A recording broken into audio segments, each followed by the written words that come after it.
Hello po. Good morning. Hola. Buenos días, amigos y amigas. Buenos días, damas y caballeros. Simulan na natin ang ating pag-aaral ng wikang Espanyol. As usual, magbibigay tayo ng mga salita sa Espanyol, then ibigay natin yung kasing kahulugan nito sa English as well as in Filipino. So let's start. Damelo. So the word is damelo. Sa English, give it to me. Then sa Filipino, ibigay mo sa akin. Next one, pasamelo. So sa English, pass it to me. Then sa Filipino, ipasa mo sa akin. Next one, porque. So, lagi natin naririnig yung words na porque, ano. Then, sa English, it means why.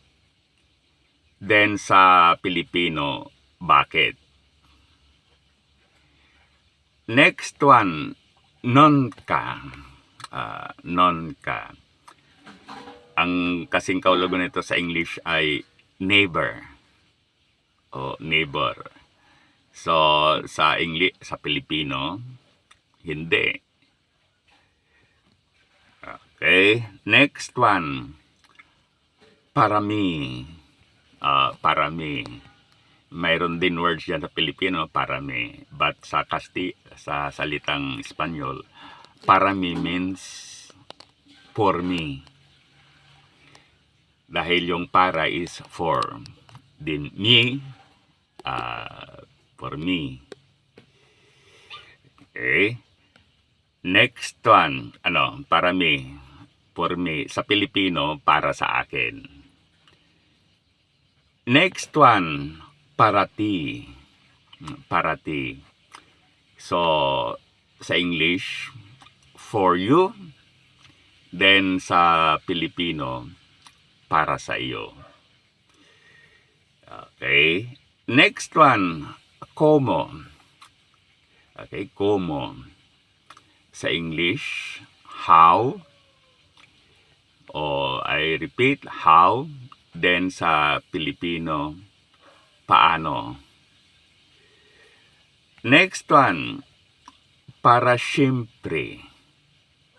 Okay, para siyempre. So, sa English, ang ibig sabihin nito ay forever. Ayan, para siyempre, in English, forever, in Filipino, walang hanggan o magpakailanman.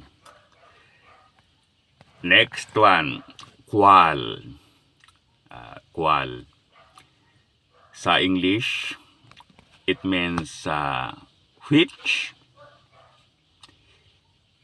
Then, sa Filipino, saan dito?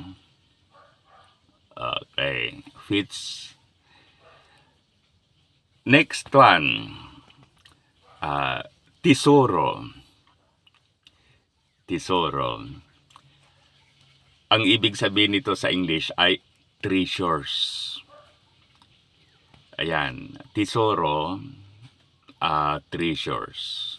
Kaya pala related yung words na treasurero dahil sa ang original word nito ay tesoro.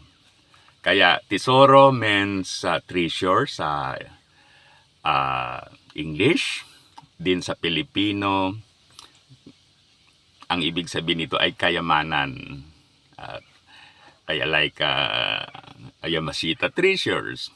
So ang ibig sabihin pala yung treasurers na tagahawak ng pera ay related sa words na tesoro. So muli, thank you. Sana i-like at saka subscribe sa ating YouTube channel. Maraming salamat.